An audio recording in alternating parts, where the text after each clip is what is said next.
I'm going to go ahead and get us started because I know Jane has a tight schedule and want to make sure we can cover as much as possible. So thanks everybody for joining. I wasn't sure with February vacations how we do, but it's good to see everyone. I don't think we have minutes to review from the last meeting just yet. Ruth, you may have sent them to John, but I haven't seen them, so. Okay, I might have, they might have gone into the blue screen of death or something, but that's okay. We're doing they exist. Yes, we're doing a great job. We're right up to date with them, so we'll just send out 2 groups of minutes next time. That's okay. Okay. Speaking of which, I just want to remind everybody here that Ruth has extremely graciously offered to stay on until we find someone to attempt to fill her shoes. That is an impossible task. But if you could all be thinking about who you might invite to be our clerk, our official minute taker, that would be much appreciated. By me.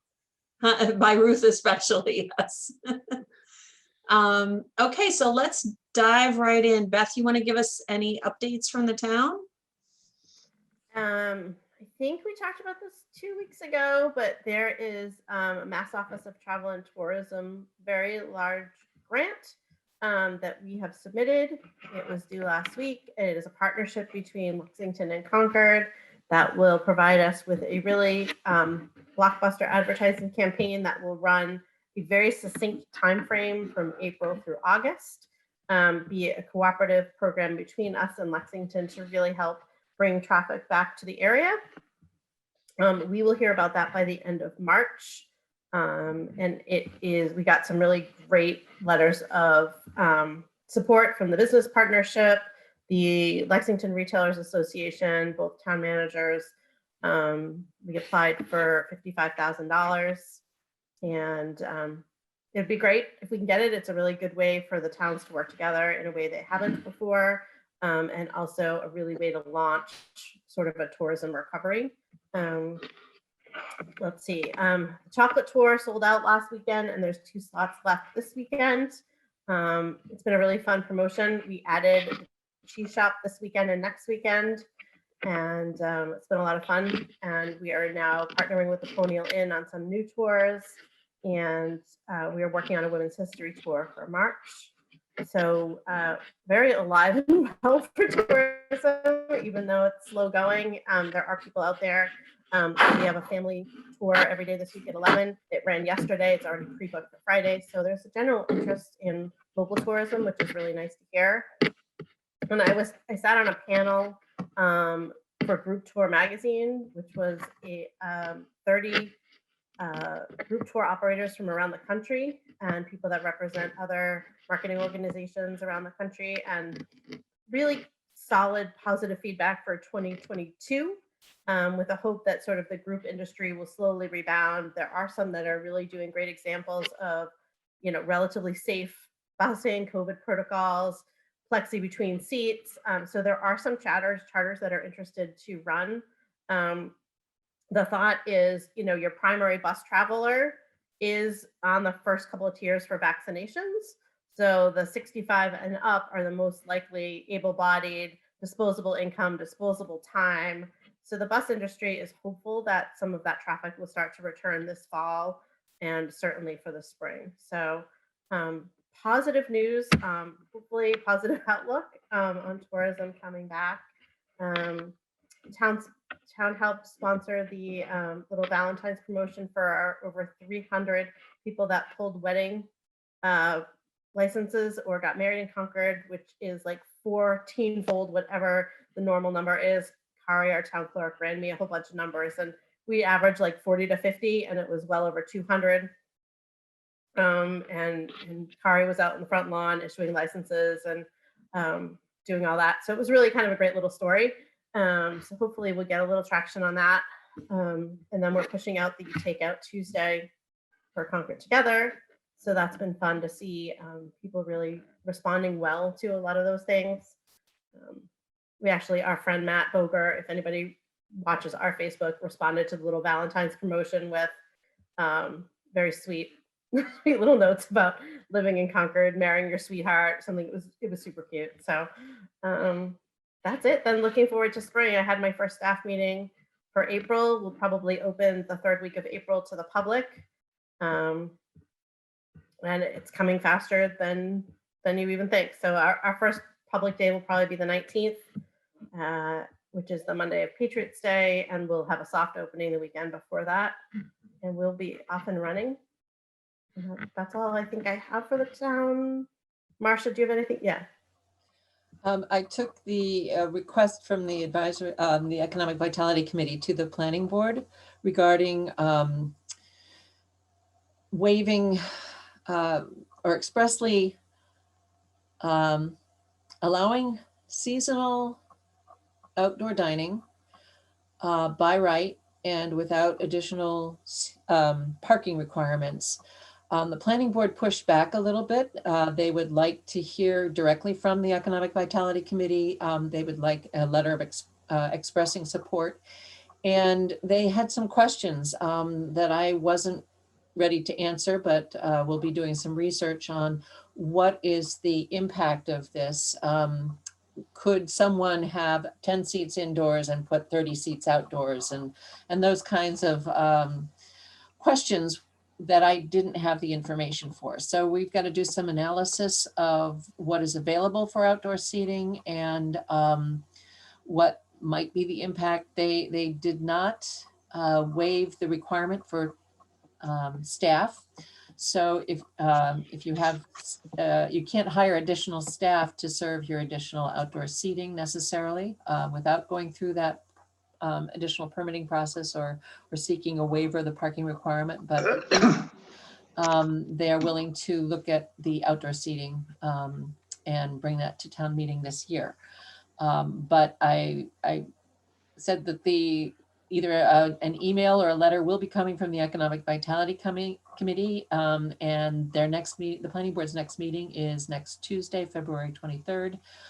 They'll be presenting this at the coordination meeting on the 27th, and their public hearing will be later in April, I believe. So there'll be lots of opportunities to provide support for this. Thank you.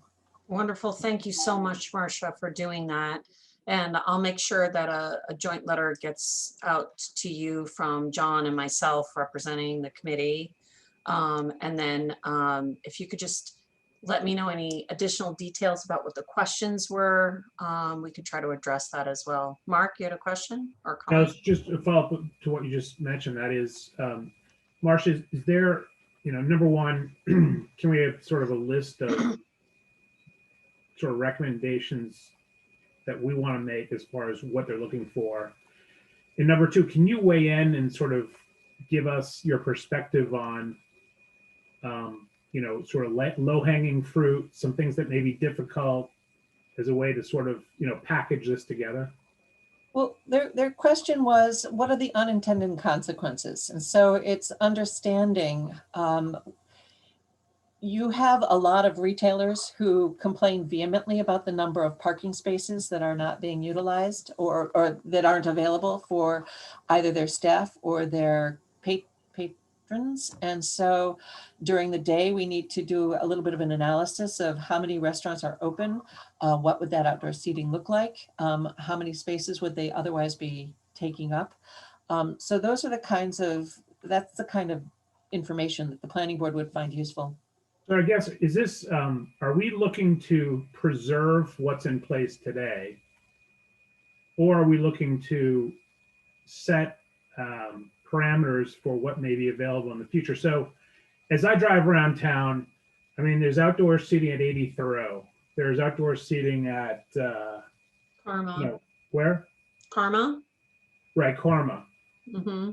And clearly the Karma and the 80 Thoreau impact private passage, parking, pavement, however you want to define it. So what I guess I'm asking is this committee asking for prospective relief or to preserve what's there today? It's not necessarily to preserve what's there today, but to allow restaurants to provide for it if they have the space to do that. I think in the case of Karma, it may not be possible.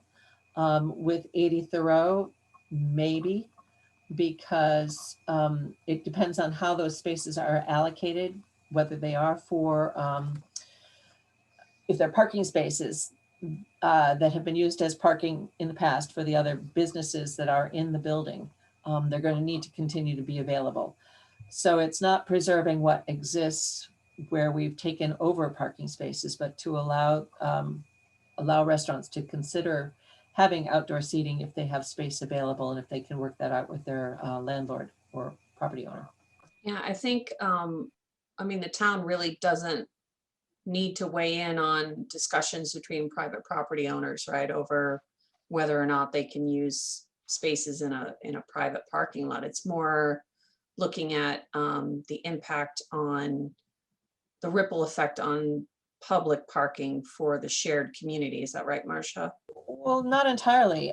You've got private property owners who own multiple businesses, and you don't want to create a situation where you're having competing, where you're shoving your private business parking onto public ways that are public parking areas that then eliminate those spaces for other businesses. And so that's been the dilemma. There's more than enough parking, but people don't share. And so if we had a better opportunity to share our parking, it might work better. And I think that's the conversation that we need to have going forward. I mean, when we did the analysis back in 2012, and then we reevaluated it in 2018, there were clearly spaces available. We don't meet the same level of use that you see in Boston. And so people complain about it vehemently at times, and yet there has and the highly desirable spaces are the ones that go first, and so people perceive that there is no parking available, but there is a lot of interior spaces or on land or privately owned spaces, and so that makes it very, very challenging. So Jenna, just as a follow-up, I mean, if you go to Belmont, which has You've reached Jennifer Goodwin-Sherman. I'm sorry, I can't take your call right. I think that might have been Steve trying to call me. So Jen, if you think about Belmont, where they've completely actually made it one way in the center, or even Lexington, where they've taken public parking spots and sort of built out little plateaus and had seating right where cars used to park. Are we talking about that as a possible solution, or is that off the table? You know, we've tried a couple times during COVID to close down part of a street or make it one way, and it just hasn't worked so far. And frankly, I haven't seen a lot of appetite for it even from the restaurants. So, yeah, Steve, you're not able to hear us, Steve? Can someone give Steve a call and see if they can help him, or I can't lead the meeting and help. Steve, maybe try jumping off and coming back in. I don't know. Anyway, I think initially we're trying to just protect the ability for the restaurants to continue to offer outside dining. But yeah, we need to dig into some of these questions. Ramon, you're a restaurant owner. Do you want to share some perspective on what you think would be helpful? So I think there's two different avenues that you can go. One is talking about the waiver for the seating requirement, and then the other is for the patio itself. So other towns have dealt with this in a way that you still have to go through the proper channels to get the outdoor space, patio space approved, whether that's 1 table, 2 tables, 10 or 20. Then the other side is from a licensing perspective, where you have X number of seats that go along with your premises. So if you have if you're licensed for 100 seats, typically you have to, some situations you have to take, if you have a 20 seat patio, you have to take 20 seats from your interior seasonally and put those on the outside, on the patio during the season. So you lose 20 seats, or you net the same, but you're not getting it. So the goal would be to be able to have the 100 seats inside plus the additional 20 on the patio. Now, where and how you use the patio, that's a different conversation. And the waiver, from my understanding, was so that we could use the patio and not need to reallocate seats from the interior, because we're trying to, as an economic, development perspective, is gain traction back that we've lost this past year because of diminished capacities. If that makes sense, right? So we've been losing all this time. So that is one way to help us regain some of it by allowing us to add the additional seating on the outside. Now, whether you have 10 inside and then you're able to do 20 outside, I don't think that really matters as much. I mean, there might be some, requirements from, restrooms and things like that. But I think the real question is, how are we going to allow the restaurants specifically to be able to recoup and deal with, the aftermath of trying to like play catch up, right? To try to get back to some stuff that we've lost. I don't know if that makes any more sense. So like the parklets, the things like that, that's all different. Like this waiver would not be to do that in my mind, right? Okay, so that I just. Yeah, it's just focusing on the restaurants themselves. Yeah. Unless, are we asking? To make that happen, collectively. So Jen, if you want to, maybe get in front of me and take a, get, I don't know, 83 or whoever else, private versus public is a different conversation versus, with the actual patio, but the seat is a critical component to the waiver. Mhm. Yeah, I mean, let's talk about it. What do we think, as long as we're talking to the planning committee, what makes sense to ask for? I think the first place to start is focusing on helping the restaurants try to recapture some of that lost revenue. But then if we look at things in a broader perspective, also has the ability for people to grab a spot at a picnic bench and sit down outside. Has that helped? Has it drawn people into the shopping centers? And if so, is that something we also want to be asking for? Beth, I don't know if you have any thoughts about that. I can say from a municipal perspective, one feedback that was sort of an unintentional happening because of the outdoor dining and a lot of takeout was the extra trash. So that's something I'm sure the planning board would prefer if we had some sort of a written statement about, like, if you're talking about unintended consequences, that is one thing. I've already submitted, to facilities for the visitor center to add additional trash receptacles. But I do know that we heard from some places that there was a lot of overflowing trash downtown. So that's one negative, but I did see an awful lot of people taking takeout and eating outdoors. And I think it was a very positive experience because people were able to then go store to store and spend a little more time downtown. I know I talked to Marie a little bit and there's some positive feedback just about foot traffic that probably wouldn't have been there if the restaurants didn't have an outdoor or didn't have takeout available. That foot traffic may have dried up. If they were only doing curbside pick up and go, you wouldn't have seen those additional, passersby just actually out and about. And then some of the stores did a really fantastic job with trying to drag them in and doing really creative displays in their windows, so that people walking around picking up their meals were able to then see what the stores had. And I think that did help and have an impact. Yeah, I mean, if you also think about if you place your to-go order and you've got to kill 20 minutes, you'll be wandering around window shopping. And I think it's a separate issue from doing it having the restaurants be able to do this by right versus what the town is able to offer in terms of the outdoor seating. And so those are two clearly different issues, I think, from the planning board's perspective. I think this other question is more for the town manager and making sure that there's money in the budget so that we can do additional trash removal and a regular cleaning in the commercial centers. Right. And that being said, though, if you did leave it on the businesses to allow the restaurants to have additional outdoor seating, they would incur that expense and take care of the trash versus it becoming a public issue. So there is an advantage from that standpoint, if I can spin that in a positive way to our advantage. Dawn, you were going to ask a question? Yeah, so these restaurants, Paparazzi and Karma and 80 Thoreau, I know, Ramon, that you had it during the summer and into the early fall. Would the planning board be more receptive to just extending that through summer 2021?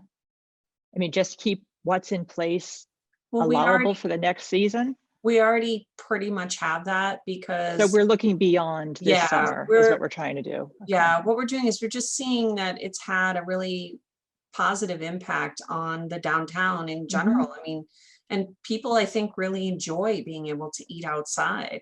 Absolutely. So it makes it a more attractive place to come visit and all of that. So we're trying to see how we can leverage the momentum that's already here to encourage making this just part of our culture. I misunderstood. I thought it was trying to get, reinvent the wheel for April and May of this year. We're looking beyond this season. Yeah. Okay. From what I understand, until the local state of emergency expires, so there's the sort of statewide one, and then there's a local level one. Even say it expired tomorrow, we still have a 60-day tail on the end of that. So I don't see it expiring much before summer. So we'll probably be okay through this season, but now's the time, town meeting coming up and stuff, to try to tackle this a little in detail. It would be nice to make it part of our culture in Concord. It really would. It would.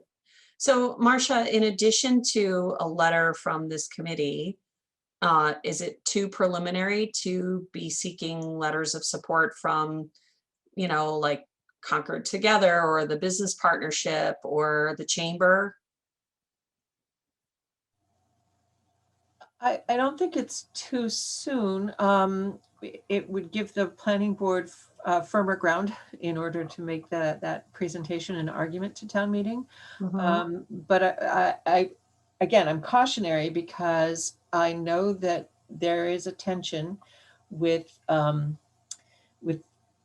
retail and versus food, and that people who come to eat usually stay longer, and so they're taking up more parking spaces, and so you have to be really, I have to be very sensitive. I think that this group might want to do a little outreach and talk to some retail establishments to make sure that they're in support of it too, before we jump in with both feet. I don't think that what the planning board is suggesting is not a major impact, in my opinion, but there may be a perception that we need to be aware of moving forward. Okay, so Hey, maybe Jen. I might have missed this, but I think we need to come up with some sort of recommendation, because I'm not even quite sure what we're asking people. we did vote and pass on a recommendation in our last meeting. So this is, I think, trying to follow up with that. But I guess I'll go back and look at it. I'm just worried about the specificity of exactly what we're asking for. That's all. Okay, Marcia, do you want to maybe repeat exactly what it was you submitted to the planning board? It was my understanding that this group supported seeking formal or permanent relief from the parking requirement of outdoor seating. So that you didn't have to, so businesses or restaurants would not have to go through the process of demonstrating to the planning board that they didn't need that seating, or that there was sufficient parking in the area that they could waive that requirement. So that doesn't address Ramon's concern, right, of being able to add additional. Yeah, it does. Okay. What it's saying is you can have those 100 spaces indoors, and because we're not going to require that you provide additional parking for these 20 other spaces that are outside, you can have that seasonal outdoor dining. anticipating that it's not going to be year round, that it's just for the great summer months and fall and spring. And are there any other restrictions that, I know we don't have purview on the liquor licensing, but are there any other town restrictions other than the parking that restaurants need to address in order to offer outdoor dining? Well, they do have to follow all of the Board of Health requirements for food safety. And so that's a separate issue, but most of them have dealt with that through the summer in providing the outdoor seating. Okay, so. Marcia, one other question. If they increase their seating capacity, both indoor or outdoors, would you have to require additional bathroom facilities? I don't think so. That's a good question, and I don't have an answer for that. I can look into that and check.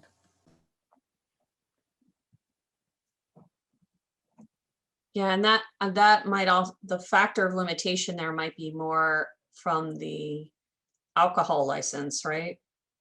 Like, Ramon, are you allowed to have unlimited guests under your existing liquor license, or is that?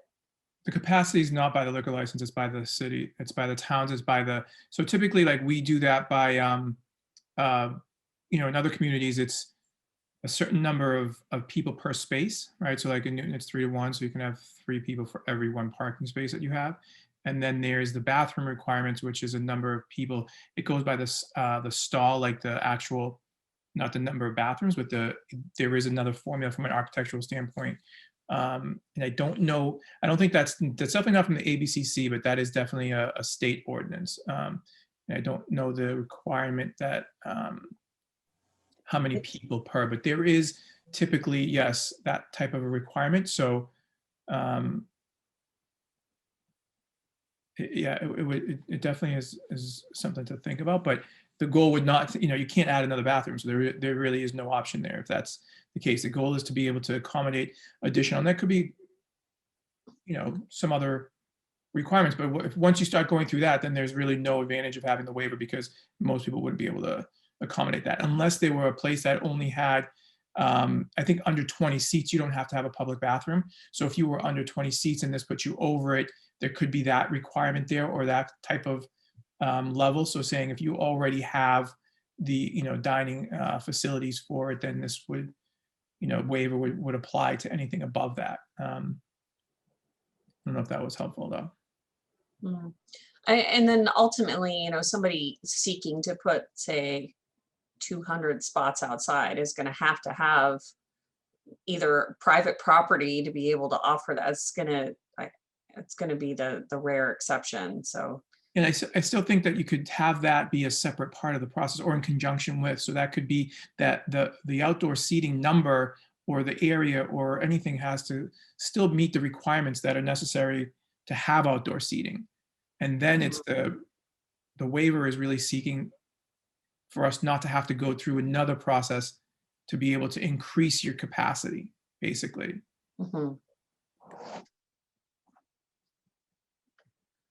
But basically, if we go after seeking the removal of the parking requirement waiver, then that's, with that in place, that's what we need to do right now to support the restaurants. I think you were looking at this as a starting point. Yeah. So. Okay. Great. Thanks, Marcia. That's really great. Very, very good first steps. And so with that in mind, this particular meeting, I think we had discussed a couple meetings ago that we wanted to start kind of seesawing back and forth between continuing to address the COVID pandemic every other meeting, and then using every other meeting to start looking at our longer range planning efforts and starting to focus on what the Economic Vitality Committee should be working on for the longer term economic vitality of the town. So Mark, I actually, you had brought something up in, I can't remember which Zoom it was we were on together, talking about, we've got some empty buildings in town, and if we want to be attracting in anything to do with restaurant, a major obstacle to that is the requirements for the sewerage fees. Mark, could you give a little overview of what that was? Sure. So one of the things I thought that that Jan was going to touch on is that if you increase your seating, does that increase your sewerage fee, tax, whatever you want to call it? But what we were specifically talking about, we were sort of specifically talking about, why certain former restaurants such as Serafina's remain vacant, and the fact that the sewer improvement charge to open a significant dining facility there would require a large sewer and water improvement fee. So we're really talking about that, the issue that is, I think that some people have talked about for years and years and years, and that is, the town's sort of capacity, the sewerage capacity, and when new businesses are brought into town that have more water usage than former uses, how those businesses are charged an assessment to pay for that maintenance and potentially additional capacity. So I'm not an expert on it, but I've been hearing about it for 20 years. And I think it speaks to a larger issue, which is, unfortunately, as a side effect of COVID, we have several empty storefronts now. And, this is something that should have the careful attention of the town. Our ability to continue to attract visitors and even locals to be coming in and frequenting our downtown shopping centers, food services are a vital pillar to that. And then even beyond that, how is there anything that this group can be doing or should be doing to help to incentivize the right mix of businesses to move into those empty spots? I mean, obviously we're not the landlords. We ultimately can't pick and choose who goes in there. But if we want to have a dynamic mix of cute boutiques and fun places to eat and, nice experiences, and not have it all be, banks and real estate companies, and these are all important services, but they don't really draw tourism into town. What can we be doing to help to incentivize businesses? Marcia? I've been working with the West Concord Junction Cultural District, who has the same issue. And one of their suggestions is looking at some of the tourist towns, particularly New York in the Southamptons area.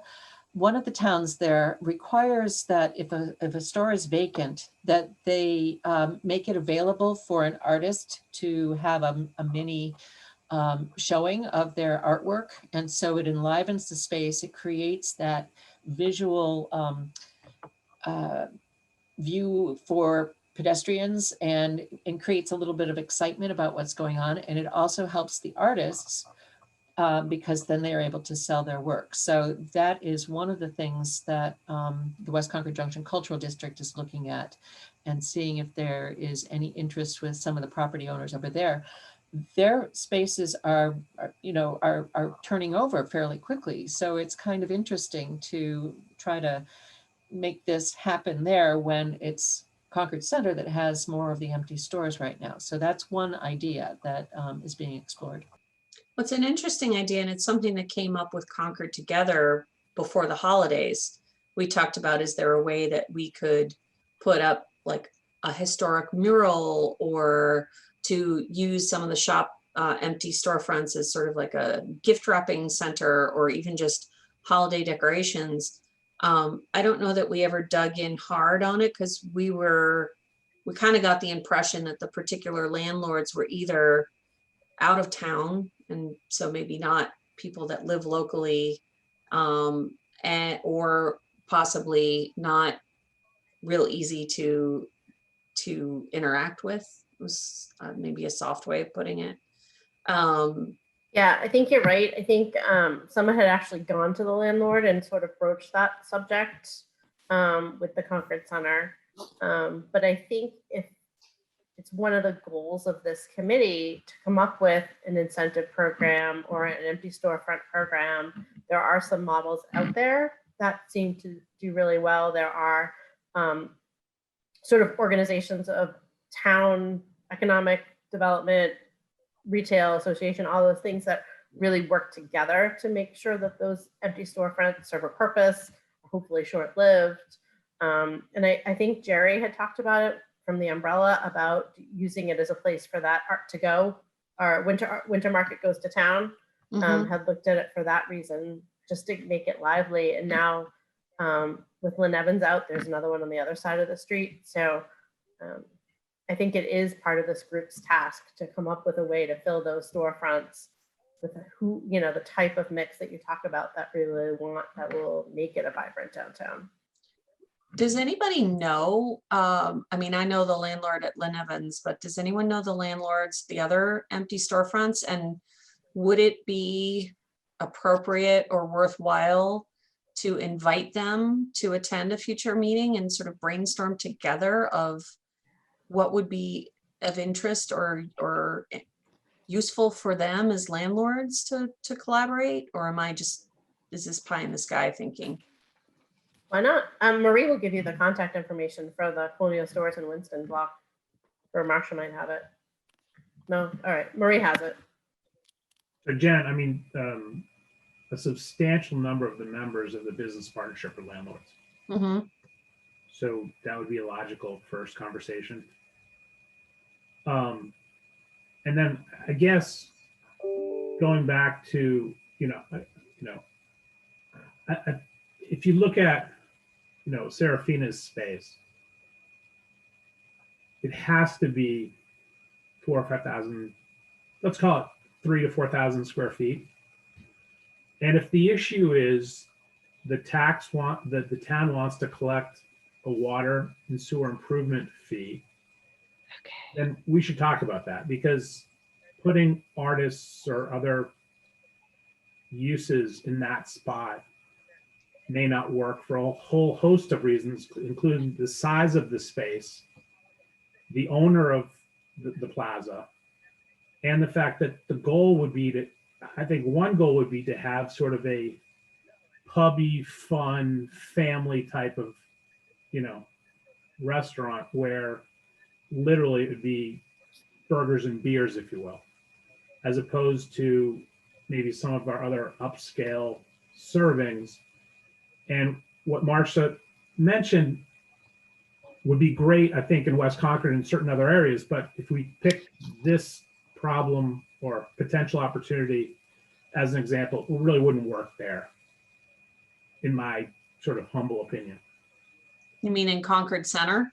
No, we're talking about the shopping center where CVS is.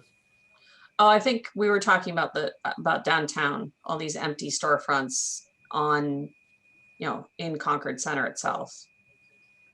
I don't.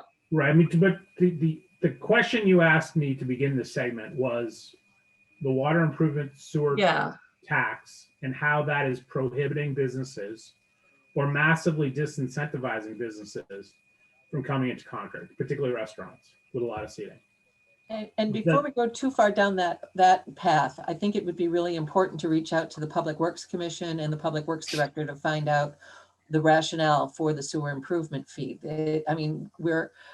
There's a lot of history and a lot of background information, and this sewer improvement fee is intended to set money aside so that we can make the improvements to the wastewater treatment plant and our capacity issues so that we have the reserve necessary for the future. Only 1/3 of the town is on town sewer, and 2/3 are on-site septic systems. So it's a limited resource, and we need to better understand what all is involved with that. from both a business perspective as well as from a managing the resource. Yeah, I think that would be great because, I mean, I've only heard hearsay, sort of third-party, sort of anecdotal stories, but, you know, my understanding is that the fee is in excess of like $60,000 to bring a restaurant into that spot. So it's a it's more than that. significant fee. Landlords do not want to pony that up. And it is a thing that's prohibiting a restaurant from going there today. So whether it's, and unfortunately, I think that the public sewerage is serving those types of commercial buildings. If you look at, you know, how many commercial buildings are on private septic, probably not a lot in Concord Center or West Concord.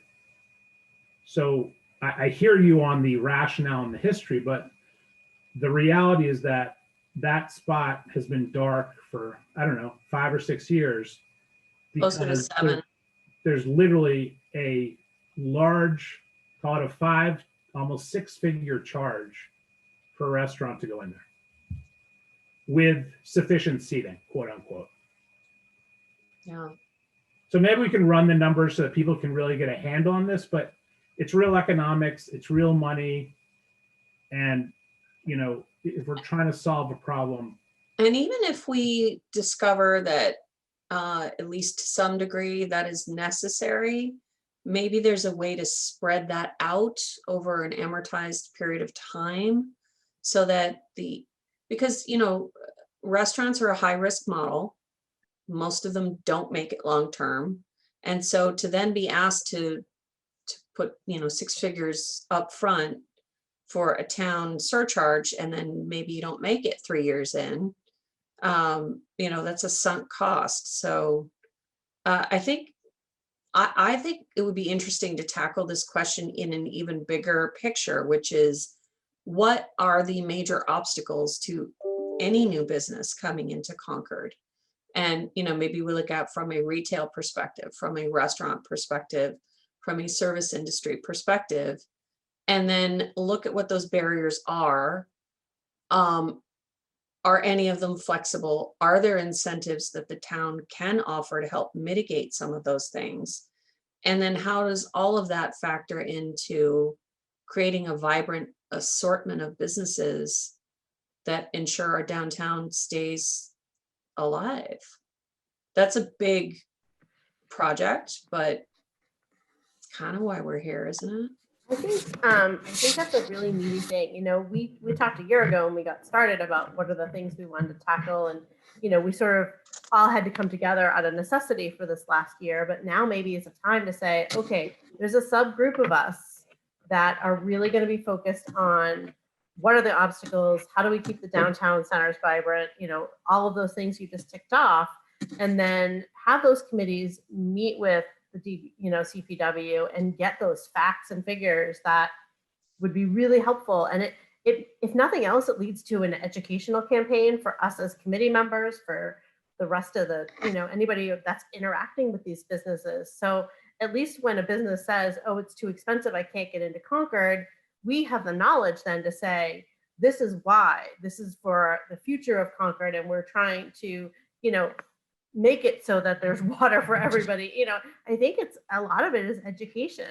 And I do think it's a really worthwhile task, and I don't think it's fast, but I think if we have 2 or 3 people, whatever we might need, I think that's a really worthwhile investment, is to look at incentives, barricades, things like that, that will help us, you know, make a more vibrant mix. I also think if I can, so it's not one size fits all, right? So I think that we want to kind of break this down into what we can do and then work our way through, because Seraphina's is one example, but there's a lot more smaller places that can have a benefit of doing something. And I do agree it's a slippery slope to get landlords to have to do something, but to get them on our side, if we can have, you know, a couple of options or examples to present to them, I think it will go over better than just having to brainstorm with them. In my mind, I think if you say, hey, we're thinking of these, how feasible, what do you think would, you know, work with that, or what wouldn't work with that, and then, you know, go from there. But I can tell you one thing, if we had to pay that sewer improvement fee, we would not, Furels would not be there today. So, it's, I believe, based on the number of seats that you're going to have. And that's how they're calculated. So there is definitely something there. And if we want to build the community, restaurants do add vitality. Retailers, it's been shown that, benefit from restaurants because it does increase the traffic count, and it kind of raises the tide for all ships, right? So we all benefit from that. But if we're looking at whether it's easy or not, I can tell you that there are certain departments that make it much harder to open specifically a restaurant. I've had the hardest time. I've done this in a number of different communities, and Concord is by far the hardest. And it's not because of just code, it's interpretation of code. So I think that there's some personal things that have to be involved in that, which need to be considered. But if we're just looking at overall, what is it that is going to, kind of the best points? It's education of us, but it's also marketing for the town. It's like being able to advertise that we are looking to bring people in, so that whether there's some sort of incentive, like, I'm not talking about a lot, but I don't know, $1,000 to go to, your fees or licensing or something, some way to have some sort of grant process, and or some sort of business development, like not an incubator, but something in the town that's like a resource where people can go and they can get some mentoring, to open a business, just to show that there is resources available. Not, because otherwise you're going to be getting a lot of the people with means to come in, and they're going to have deeper pockets, and you lose the fabric of the community by having independent people and independent restaurants, because they're the ones that can't afford it. Some of these larger groups can just justify it, but is there a way to think about how to attract businesses, make it, and then, make it easier for them, and then, have some sort of incentive? So I think if we look at it in a couple of like tiers, and then start to tackle one at a time versus just kind of thinking about all or nothing, might help. I mean, we've as a town have sort of taken the quick route of here's the types of businesses we don't want here, right? Like no franchises. But how do we make it easier for small independent businesses to say yes to Concord? So I Concord think, together. yeah, Concord. Could they be encouraged to apply for a grant coming into town, or is that only for established businesses? The grant that was considered that. Yeah, the grant that was set up had some pretty strict framework around it, and the community chest was extremely kind in partnering with Concord together to administer that grant. But that's wrapping up, and I don't think it's really in the core purview for them.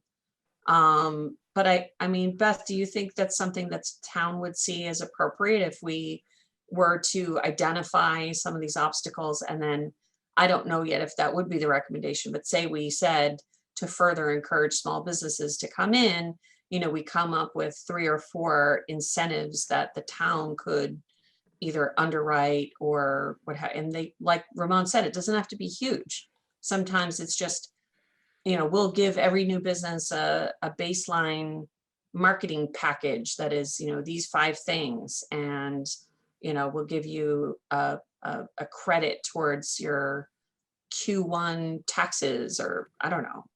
Yeah, I think a list of things is probably really a great idea, because it's not a one size fits all. Some people might really need that extra $1,000 off the water surcharge or the sewer but some people might just want something else. So I think in order to be the most welcoming, you would want to have a couple of things. And obviously financials being what they are, the town doesn't really have currently the resources to be able to make those offerings. But if it's the recommendation of this committee, then we should start having those conversations now, so the town knows that, maybe in the future, this is something that will help diversify and bring new businesses. I think the town wants, all towns want to be successful, right? So I think if we as a committee really dig down and get the level of knowledge that we need to say, these are the burdens for this town. We can use businesses like the Bee's Knees. They did a pop-up and they chose to go somewhere else. maybe she seems really nice. Maybe she's willing to talk to us about, why she didn't consider Concord or why she chose somewhere else. That's a real relevant recent experience. What would have made her stay? Yeah, And I 'cause do think she loved Concord. she totally loved Yeah. Concord. So, Jen, and I, you, go So ahead, Jen. I can tell you why she didn't. It was rent. She needed more space. And she spoke to the landlord about expanding, and it was just cost prohibitive. She would have loved to have stayed. yeah, so she moved to Acton, right? Yeah, West Acton. Yep. Can we get maybe the students to do, I know we're all surveyed out and we've talked about surveys a couple of times, but maybe in the local community, if we get the students that are part of the, Concord Together, the Concord students to go out and maybe physically, like maybe go to each establishment, have a preset of like 5 questions of like, what was difficult about opening a business in Concord? What would you do it again? What are just a couple of quick things, and maybe use them to do some of the legwork, because we send an email out, you may or may not get a good response, but if we send out the students maybe to do something like that, might be helpful to get some information and some data points to create, to have as to present with the town.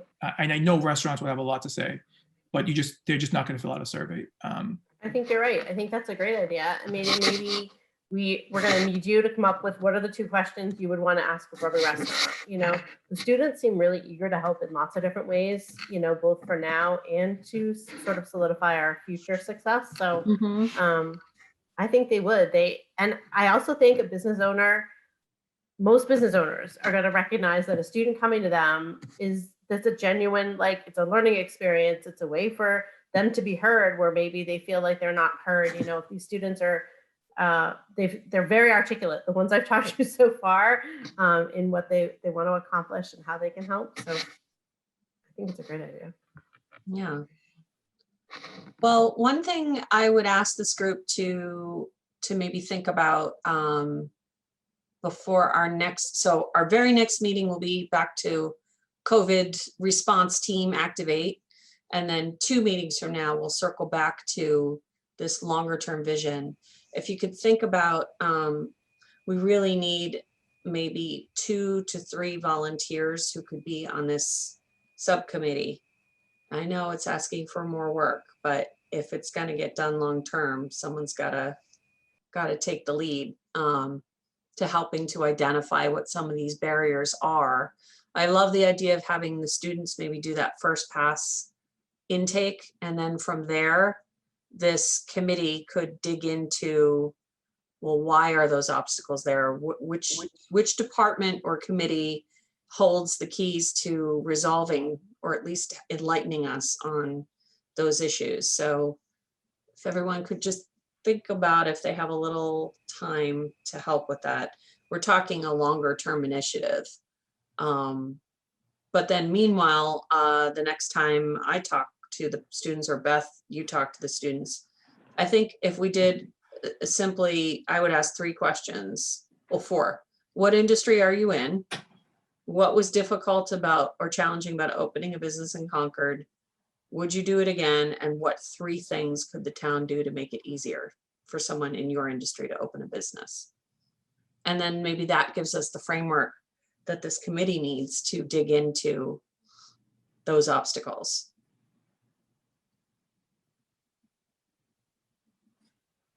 Okay. Well, we're coming up on 5 o'clock. Yeah, go ahead, Mark. I was afraid to raise my hand before because you'd tag me as a volunteer. Oh, yes, I would. I know you will. Another thing that has been I've been noodling on, and that is, the StarMet site is sort of coming to surface. And I think it is incumbent upon this group and some other groups in town to think about ways to sustain and grow the commercial tax base. So,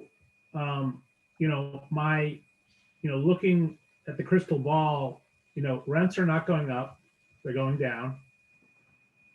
Vacancies are going up, delinquencies are going up, and like it or not, tax values are going to go down for commercial property, which means tax revenues are going to go down.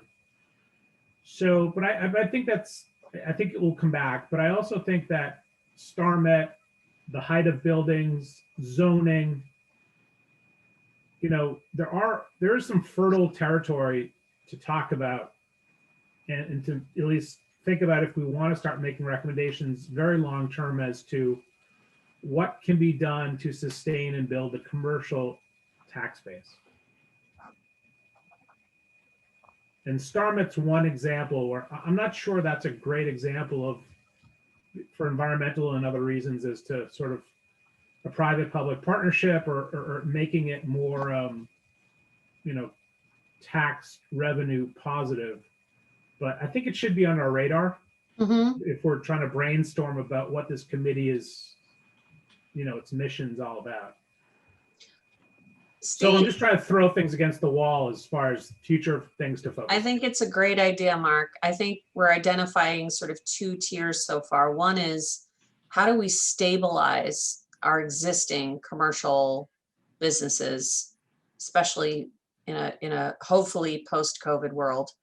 And then a sort of medium range plan of how do we remove obstacles to invite new business to come in, and then slightly longer range plan, how do we create maybe a 10-year map of growing that commercial tax base. And I mean, you raise a really good point, Mark, because if you look, for example, at just the tax burden on residents for things like all these new schools, if we had a more vibrant and meaningful, large commercial tax base, the town overall can do more without always turning to the residents and the personal property taxes. So I think there's kind of 3 stages of that are interesting to look at. And Steve had his hand up for a minute ago, so I just want to make sure I address this. Steve, are you there and can you hear us? I can hear you. Can you hear me? Yes. Oh, good. I had to switch buildings. Early on, there was strong sentiment that the Starmet land should remain in the commercial sphere. And if you look around town, it's hard to imagine any other property that would be converted to commercial business. So I think we're pretty well limited with what's out there. And if we want to maintain a base, I think that's a consideration on this piece. Susan? Yeah, I would just remind people that there's the StarMet NMI reuse committee is soliciting public input actively through, I can't remember if it's the 19th of February or the end of the month, but I would, is it the 19th? Yeah, you stole the words right out of my mouth, Susan. But the report is really comprehensive. It's a number of pages long, but there's an executive summary, but it addresses a lot of possibilities. And I would just encourage anyone on the committee or anyone in the public to check it out and give your input a bit about the things that you're saying here today. It would be helpful. Great. Thank you, Susan. I might add one question. So I guess the question. Hang on. Marcia, go ahead, finish your thought. I was just going to say the planning board is in the process of working with the regional planning agency, MAPC, to look at the thorough business area and to consider expanding some of the uses and making a more robust, creating more robust zoning. Also looking at housing to support business development in that area. There were some recent changes in the economic development bill regarding housing and requiring communities to have multifamily housing as part or in areas where there are served by commuter rail. So that's something that the planning board is already looking at. Mark? So Susan, I was going to ask a question, putting your sort of select board hat on. And that is, my understanding of the mission of this committee was to make recommendations to the select board and make recommendations, I guess, to the town manager. And I guess, you know, we've been at this for, I don't know, 8-10 months. It feels like, are we on the right track from your perspective? I think that what everybody's been waylaid by COVID, but I think the suggestion that was made, I guess that was Jen that made it a couple meetings ago, about dividing your time between what's in your face right now with COVID and just the things you're talking about today. I think that's absolutely on the right track to, identify what the barriers are and come up with ways to address them so we can encourage economic vitality. So yes, I would say absolutely. And you've all done a great job with the COVID response as well, but it seems like a good time to be able to look at those longer term things. Great. Well, guys, we've come up on 5 o'clock. Let's see, John has left the building. Okay. So I don't see any other members of the public here. Is there anything else anyone wanted to address today? Other than how awesome this committee is, of course. All right, can I have a motion to adjourn then? No, we all want to stay? Okay, Yes. Mark. Mark's afraid to raise his hand. Can I have a second? Start 'em. Okay, I'm gonna go around because we have to do roll call. So Beth? Aye. Mark? Yes. Marcia? Oh, sorry. Ramon? Aye. Don? Yes. Jen? Yes. Steve? Hi. Jan? Jan has a tenuous connection online, so I guess we'll say she abstains. and I say yes. So, all right. Thanks, everyone. I really appreciate you making the time. We'll see you again next Tuesday for the COVID conversation, and we'll continue this conversation in 2 weeks. Okay? I'm sorry. The next meeting is in 2 weeks, and the one after that is 2 weeks after that. Oops. All right. Take care, everybody. Bye. Bye-bye.